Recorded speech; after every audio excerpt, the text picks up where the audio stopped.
Plato believed the soul existed before the body, born into a world of perfect, eternal forms, unchanging truths like justice, beauty, goodness, and unity. In his view, all learning is remembering. Truth is not discovered, but recollected. The soul, trapped in the physical world, longs to return to that invisible realm where the forms live. The body is a prison. The senses are distractions. The soul's purity comes from contemplation, not sensation.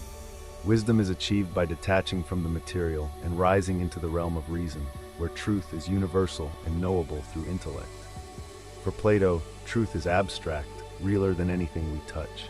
The philosopher is the one who turns away from the shadows of the cave and stares into the light of eternal truth, found not in matter, but in pure thought. Augustine agreed that truth was not born from the senses, but he did not believe it lived in a world of forms. He believed truth was not an idea, it was God himself. For Augustine, the soul is illuminated not by reason alone, but by divine light.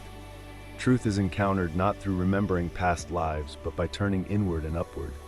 The deepest truths are written on the soul by God, and only by grace can the mind perceive them clearly. Where Plato pointed toward an ideal realm beyond the physical, Augustine pointed to the Creator who speaks directly to the heart. He did not believe we ascend by intellect alone, but by humility and love. The soul is not merely rational, it is made in the image of God. Truth is not impersonal, it is personal, it is Christ. The Word through whom all things were made is not a form to contemplate, but a person to follow. The gap between Plato and Augustine opens at the core. For Plato, truth is eternal and real, but impersonal. It exists as an abstract perfection, untouched by flesh or story. For Augustine, truth is someone, living, relational, and incarnate. Plato's forms never weep, never love, never bleed. Augustine's truth does. The soul in Plato's world escapes the body to rise toward pure thought. In Augustine's world, the soul is saved through the Word made flesh. Plato trusts the rational mind to ascend. Augustine trusts divine grace to descend. One sees truth as a realm, the other sees truth as a person who seeks you out. One moves from shadow to form, the other moves from confusion to illumination. For Plato, contemplation is enough. For Augustine, only love can carry the soul all the way home. Despite their differences, Augustine held a deep respect for Plato. He saw in Plato's thought a noble yearning for the eternal, a recognition that the soul does not belong to this world alone. Augustine affirmed the soul's immortality, its inner longing for something higher, and its capacity to perceive truth beyond the physical. He agreed that the visible world was not the source of wisdom, and that true knowledge comes through an interior awakening.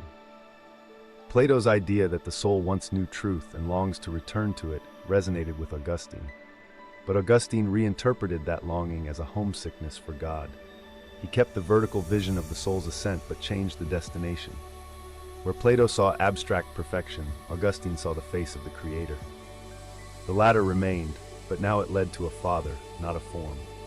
Augustine's deepest break from Plato lies in what he believed redeemed the soul, not philosophy, but Christ. Plato taught that the soul must free itself from the distractions of the body through discipline and contemplation. Augustine saw that the soul could not save itself. No assent of reason could reach God. Only through grace, freely given, not earned, could the soul be restored. He rejected the idea that truth was a cold, static perfection. Truth had a voice. Truth had wounds. The Word became flesh and made his dwelling among us. Where Plato distanced the soul from the body, Augustine elevated the body through the incarnation and resurrection. The human body, once seen as a prison, became a temple. Christ did not pull the soul out of matter. He entered it, sanctified it, redeemed it. The journey toward truth was no longer an escape from the world, but a return through love. For Augustine, the soul's transformation required not only illumination, but repentance, mercy, and divine intervention. Augustine's reinterpretation of Plato didn't just shift Christian theology, it changed the course of Western thought. By fusing Platonic philosophy with Christian revelation, Augustine laid the groundwork for a worldview where the soul's longing for eternal truth was no longer a philosophical speculation, but a spiritual ache with a name, God. The intellect was no longer the highest faculty, it was only the beginning. Faith illuminated what reason could not finish. Augustine's view of the soul as restless until it rests in God transformed centuries of thought about human nature, desire, time, memory, and salvation. The influence of Plato moved through him but was reborn. Augustine baptized Plato, not by quoting him, but by redefining the purpose of the soul. Education became not just the pursuit of truth, but the formation of character.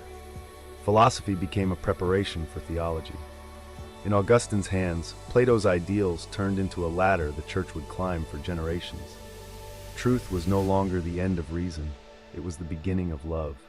And the soul was no longer trying to escape the world, but to heal within it toward the light of eternity. The soul does not journey toward abstract brilliance, it journeys toward a God who knows its name. Augustine's break from Plato was not a rejection, but a completion. He saw the hunger in Plato's philosophy and answered it with a person, Christ.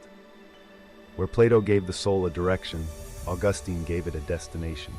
Truth was not a concept to contemplate, but a face to behold, a heart to be pierced by, a love to be returned.